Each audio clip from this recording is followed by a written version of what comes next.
Welcome back, everyone. Welcome back to Let's Pocket Fire Emblem The Sacred Stones for the Game Boy Advance. This will be part 33 of our Let's Play. In the last episode, we finished up at Ralston and we got the last remaining Sacred Stone so that we can defeat the Demon King. And we did also unlock the Lagdov Ruins, or Lagdao. I think it's supposed to be a U, not a V. And I don't think this is the last level. I think it's like the second last level. I believe it's definitely towards the end. So big news is that I actually picked up the new Fire Emblem for the Switch, Fire Emblem Three Houses, and it is really fun. It's been a while since I've had like a modern Fire Emblem game, so having the brand new one is super good. And it's a bit weird. They've changed a lot of stuff, which some of it I don't really agree with.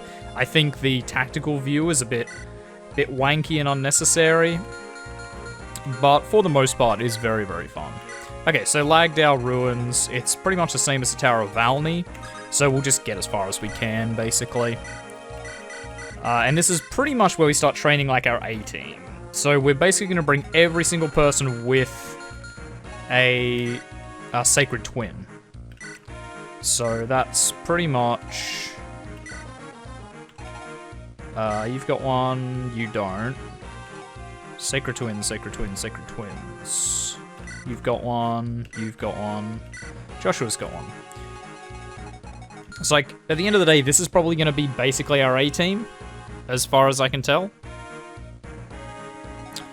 We have a few people here that we could, you know, bring in as subs, but I think for the most part, that's the team. 20 on Hellfire may not be enough. Let's take a Thunder out as well, just in case.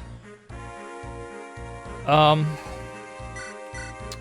let's actually... What does Latona do again? Okay, I think it, like, gives everyone... I don't remember. We're going to take Hamern out so that we can restock Regenleif.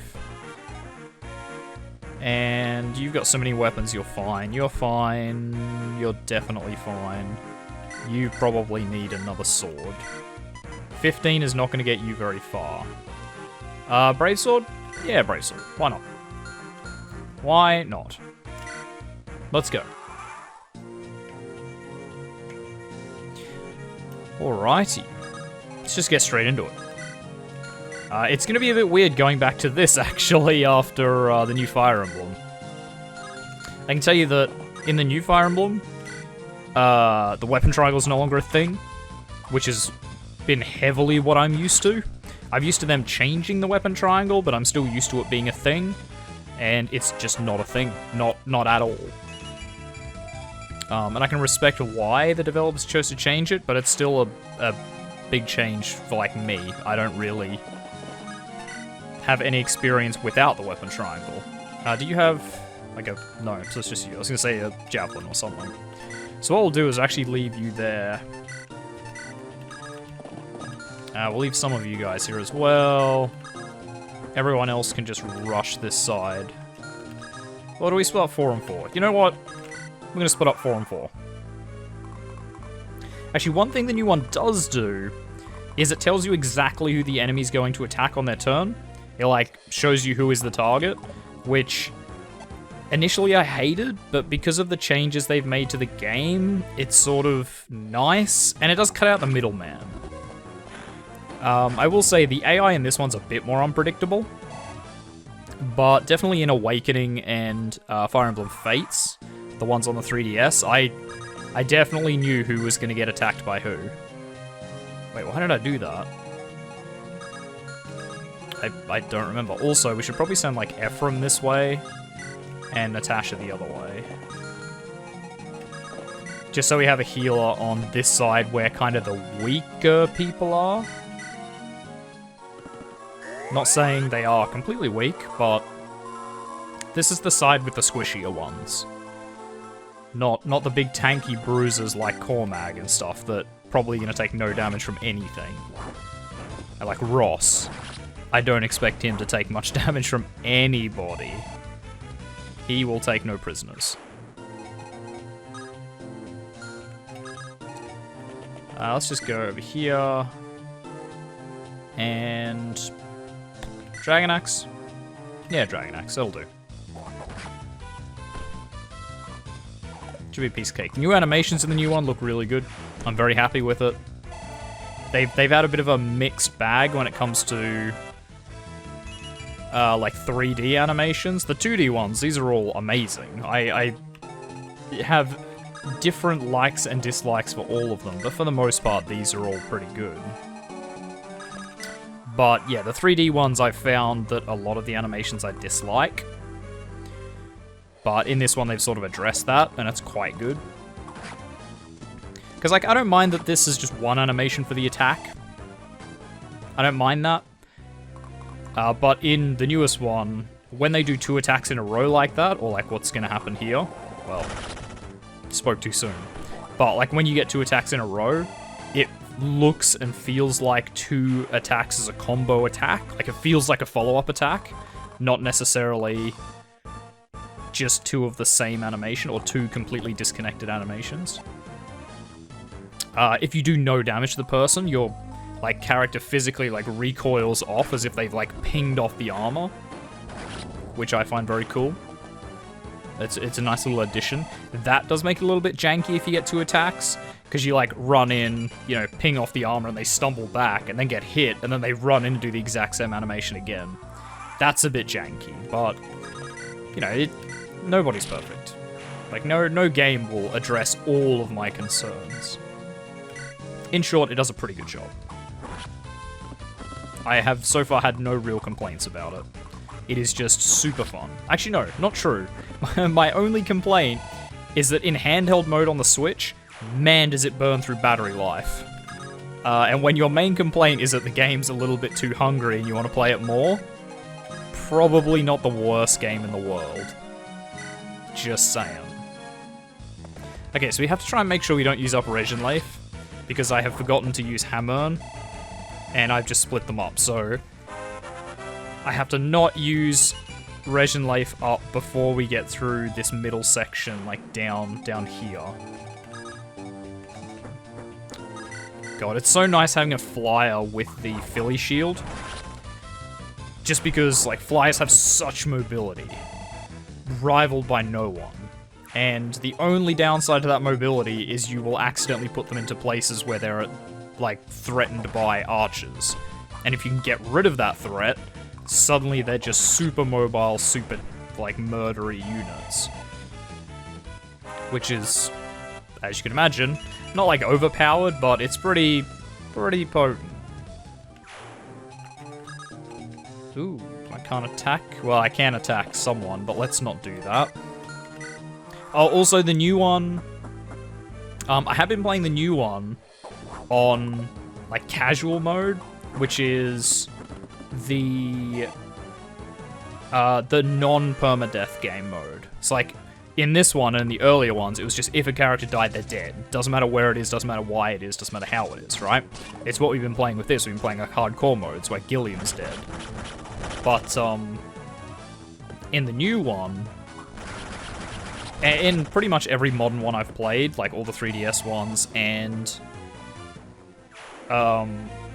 3 Houses, you can choose like casual mode, where when your people die in battle, they don't die, they just get taken out of that battle. They just get like, you know, they're forced to retreat. You know, they save themselves before they die and they just retreat. So hopefully I will remember that and not take super massive risks with my characters in this, because these characters will die. Like, I would definitely say casual's not really the Fire Emblem experience. If it's the first time you're playing the series and you play casual mode, I have no problem with you. Or if you're just playing it to have fun, again, no judgment. I'm playing it casual at the moment because I just want to experience the new game and not have to super worry about which of my characters is going to die and which ones are going to live. But having said that, if you are an experienced Fire Emblem player and you want to experience Fire Emblem as it should be, and like experience the risks and everything in the game, don't play it on casual. It really does make the game easier if you're an experienced player, because you already know that you need to be careful of things. You know, we should already know all this stuff. And it just means that if there's tougher enemies that the game maybe doesn't want you to fight, because some of them are like optional, you know, there'll be, just like in this, there's some characters, remember in the previous Fire Emblem game, like Fargus, the pirate chief, you know, you can fight him if you want, but he's almost certainly going to kill you. However, if you could fight him and not lose people, you could just throw bodies at him until he died. Like, you do no damage every hit. Or you might do, like, you know, a fifth of his health and damage every hit, and he would kill you. You know, that kind of thing. Whereas, if you're losing characters, really not a good way to be. But, obviously, if you don't lose the character and they just get knocked out of the battle, you just throw them away. You just send people into the meat grinder in the hopes of killing that person and getting, like, their item drop or whatever. So that's why I think if you're a Fire Emblem fan and you want the Fire Emblem experience, you will not get it in casual. Like, it's just a fact. You will not get the same experience in casual. I've just realized I've put myself in a bit of trouble here. Okay, I can kill you with Natasha. Because, yeah, I've just realized that, like, as I was saying it, I've put Loot out here in a bit of trouble when I should have retreated her, probably. Rather than allow her to get attacked by pretty much everyone. Now, what we're going to do here... I'll have to see how far they can move. Whenever I play this, I do miss the modern Fire Emblem games that have the ability to, like, hover or select a unit, so you can, like, in the modern ones, usually you can go on them and press, like, X or Y, and it will highlight their path without having to actually do this. It just highlights where they can attack, basically, and highlights their entire range. And you can do that for multiple units, so I could just, like, go tick, tick, tick, and it would show me their the maximum range that they could engage. It doesn't show, like, the maximum range they could all engage, it's just, like, the maximum range that one of them could attack me. Right, you can't get her, you can't get her, you can't get her, so I can probably just run you here. Hit you with the killing edge, kill you. Easy. And this should mostly protect Loot. I don't think she will die from anyone else.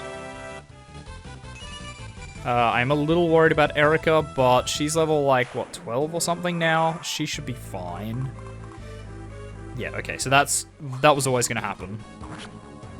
He shouldn't get 2 attacks, because Loot's quite quick. Yeah. So, that's absolutely fine. It just means I have to remember not to put her in threatening combats for a second. Okay, and they're going to start attacking Joshua. Oh, wow, with Killer Lance. Probably not the best choice for that. I would have gone after Erica. Like, he wouldn't have even killed him. Even if he crit there, he actually wouldn't have killed Joshua.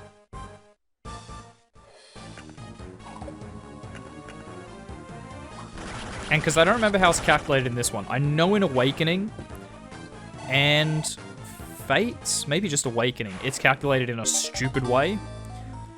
Whereby... Well, sorry. In this one, I think it is calculated that you have like a 30% chance to hit, and then 20% of that 30% is a crit. So if you have a 30% chance to hit, your chance to crit is actually like 6%. Whereas I think in Awakening, they add it together, which was insane. It means if you have someone that like hits on a 50, or hits at 50 and crits at 60, you are always guaranteed to hit or crit. You get one of the two. Which is madness. Like, that is absolute madness. Because it's very easy to get to crit rates that high. If you just get a good crit weapon, you are basically guaranteed hits. Whereas, yeah, I think this one is a little more sensible. I am slightly concerned here. I might be able to bait out someone by putting Naomi at risk here. Like, might be able to bait out the swords boy on the left to come and attack the person that can't fight back. Nice. I'm a little worried about these guys, because they can travel very far. Yeah, so you can come and attack Naomi now. Okay, so what we're going to do, because these guys all have axes. Ooh, a sword slayer. And a killer bow. So the obvious answer to this is... I put you here. Oh, you can still reach her. Actually, 2 of you can. That's not what you want.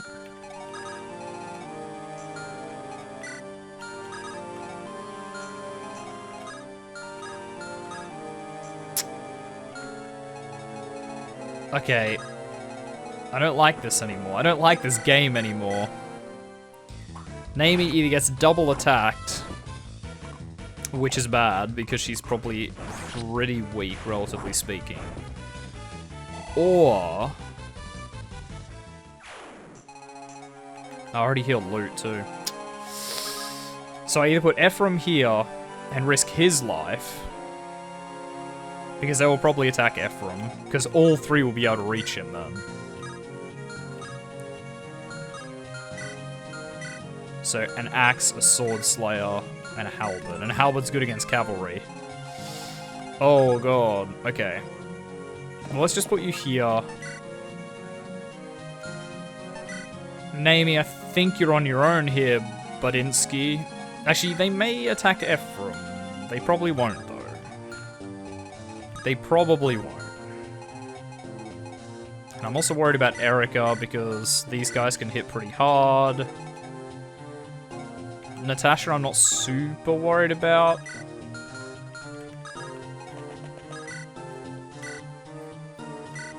Okay, I think I just have to put Joshua to work.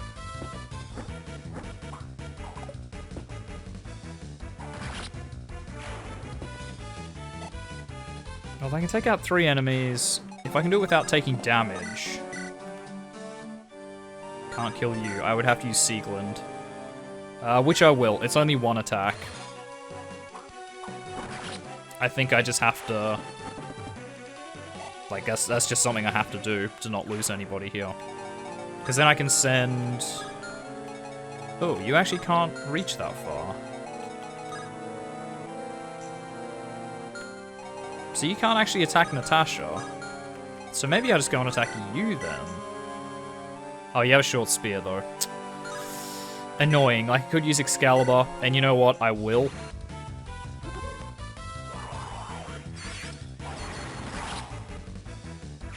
Again, it's worth the insta-kill. Like, you can already see that Lagdale Ruins is way harder than the Tower of Valmy, because it's endgame stuff. Like, this is where you train just before the end of the game, pretty much.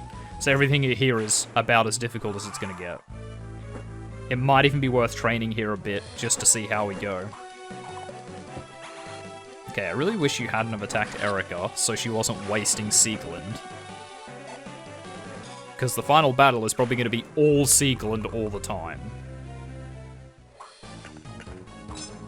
You little bastard. You little poison sword-wielding bastard. Yes, this is exactly what I'm talking about. Down the bottom right, you can see, like, hit and crit. So in Awakening, this would be guaranteed hit every time, and maybe a crit. Like, that's madness. Okay, that's kind of what we expected. It does have a low chance to hit, so I was probably shouldn't have been concerned. You're going to attack. Okay. Interesting choice. Crit now. Ooh, no. But the killer bow guy is probably going to attack Ephraim. Especially since this one just engaged Ross. We could attack Cormag, but I suspect it will be Ephraim. That's my suspicion. Nope, it's Cormag. Okay. That was a poor choice. Surely Ephraim would be more successful. Okay. Yeah, this might be worth me training here a bit in my spare time to try and get everyone to like 20 before the last boss battle. Because at the moment, while they are all pretty good, they are still all quite low level. Like, most of them are hella effective, like Joshua. He's level 12, but he's massively effective. So these guys are actually like evenly matched. These are promoted skeletons. That's not a promoted... Let's see. Yeah, but they're mostly evenly matched, and this is why I'm having to be very careful. Because theoretically, they should be able to kill me just as much as I kill them. The only thing saving me are the minor player characters, so they get better growth. And, well, and the fact that they get growth, full stop.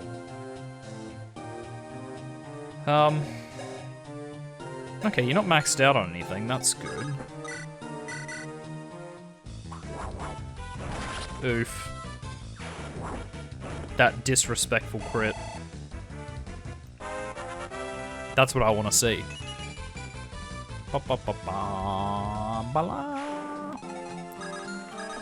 Alright, we'll just dink away at him, get some XP for Naomi before we move in and finish him off with someone else. I was going to say Ephraim, but Loot is there. She probably needs it more. Oh, he's level 5, Loot's level 9. Question's going to be, can Ephraim get the kill? Well, if I use Regenleif, it's a guarantee. Oh yeah, because these guys are technically cavalry. Right, because they're centaurs. I'm not going to say that makes sense, but sure.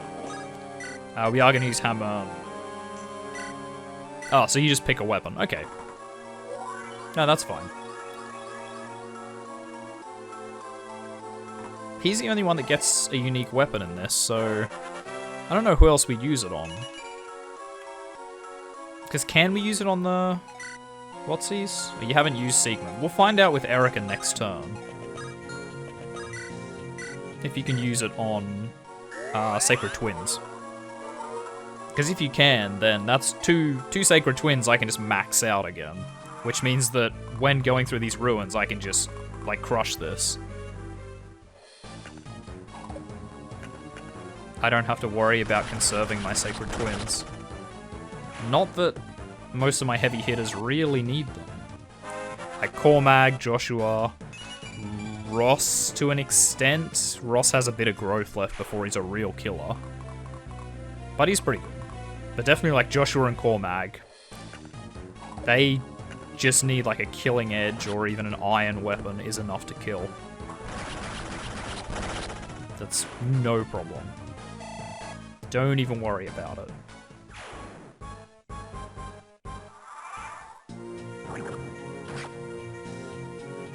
Okay, so let's find out. Can we repair Sacred Twins with hammer? Sure can. Okay. Well, this makes things a bit more exciting. Still just use the spear just to get rid of it at this point. Can you use the bow yet? Yeah, you can use the bow. Who can't? Oh, it's Natasha that needs to learn how to use light magic. Okay, so we need to put you into combat. Need to get you throwing light magic spells around. I don't remember if there is a limit on how many S-rank weapon masteries you can get in this one. I'm pretty sure there isn't one of them. It might have been the previous game, I don't remember. But hopefully, it's not this one, so that Natasha can be both my light magic and my staff wielder. I will say though, you definitely get more people for the last battle than this. Because there's more Sacred Twins than 8. There's 10. Isn't there? Like, sword, well, okay. Sword, lance, axe, bow. That's all the melee weapons. Then there's anima magic, light magic, dark magic, staff. Now that is 8. Interesting. Oh no, wait, there's 2 lances, because there's Siegmund and the winged one, Vidofnir. And there's probably another one I'm forgetting.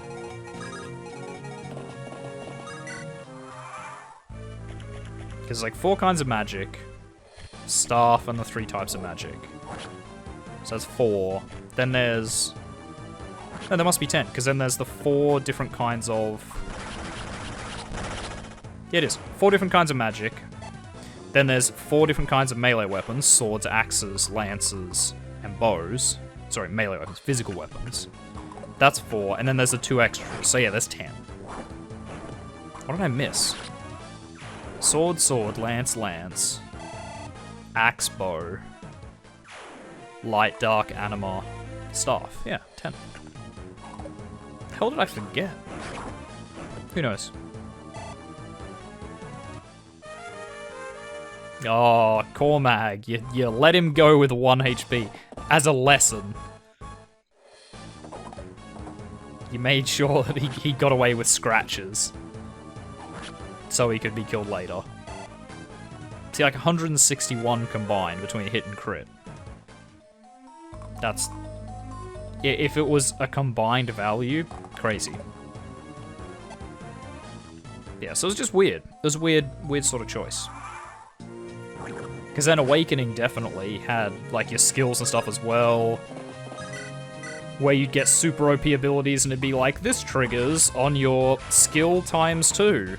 And you could max out your skill at like 37, so you would have a 74% chance of triggering your super OP skill. And the most OP one in that game is the Mercenary thing. Mercenary's got a skill where it was called Arms Thrift, where they would have, I want to say it was luck ×2 or skill ×2, something like that. It was that chance of not using a durability on your weapon when you used it. So it was pretty much not a requirement, but it was super useful in the game to have anyone that could class into a mercenary, at least class into a mercenary once, just so they could get arms thrift, because then you could equip them with like all the super heavy hitter weapons and you would only use a durability half the time. It was very efficient. Very efficient and very strong. Like, being able to equip them with these weapons that you're like, oh, I've only got 15 uses of this crazy OP weapon. And you could equip that to, like, a... You know, you could equip that to your mercenary at the start of the game. Well, when they unlocked Arms Thrift. And they could still have it at the end if you got lucky enough. Because it wasn't... You know, it was just a chance. Like, the ability would fire or it wouldn't fire after every hit. So, you know, sometimes you got a really good run of luck, and you would get, you know, like 30 battles where, or even 50 combats where it didn't do anything, or maybe even 100 combats where it didn't use any durability. Or you could get a really, well, I say bad luck streak, because it's one of those things where there is no downside to it. Like, even if it's a bad luck streak, you're still just in the same position you were before. Like, that's just how the game works. You're just subverting the status quo. If it doesn't work, you're still on the status quo. You know, if you have this 15-use weapon that's super powerful, you know, yeah, you don't get to save it, but you didn't really expect to save it anyway. Like, it was just a bonus. You hoped you were going to save it, but if you don't, you just go, well... Such is life, you know. That's how the game's supposed to work. So yeah, very, very strong in Awakening. I'm pretty sure they got rid of that in the later games, because they realized how absolutely busted that was. It was so bad. Especially since Awakening had, like party skirmishes. So you could play against other people's characters. And some of those abilities are very strong on other people's characters. There's a lot of abilities. Things like counterattack was one in Awakening where I think it was a warrior ability, which was just when you get hit, or whenever you get meleeed, so whenever you get hit in melee, it would reflect that damage back on your attacker. So it's very strong if you could get it on anyone that was, like, had tons of health. And, well, basically just tons of health. Because it happened every time. That was one of the abilities that always triggered. Unless they died. Like, if they died in that hit, that doesn't count. But if they didn't die, it would always just reflect that damage equally back onto the person that hit them. So if you could somehow, say for example, cross or like class summon into a warrior, unlock counterattack, and then swap over to like a general, and they get, you know, just a ludicrous amount of health, like 80 health or something. And then when someone comes in and hits them for like, even with a crit, they crit and they hit them for like 52 damage. And then they get hit with 52. And you're probably fighting someone, if they're gonna crit like that, it's probably like a sword master or something. And obviously like, that 52, how much health does he have? 53. That would almost kill Joshua in one hit. And if the game, like, you didn't actually play against another player, you played against their units controlled by the AI. Like, if another player was smart enough, they could just throw that guy up front and just keep him healed. And he could shred through your whole army. Obviously, it only works in melee, though. That was the only balancing factor.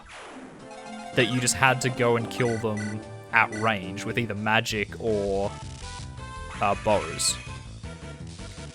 But it's the #1 reason I lost some of my people.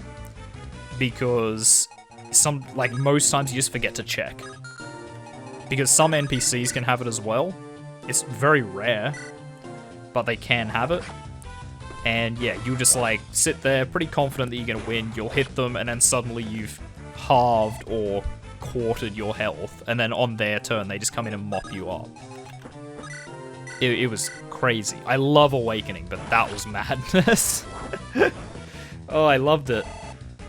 I loved it. It was so broken. Awakening probably still one of my favorite ones. That is the game that really introduced me back into modern Fire Emblem.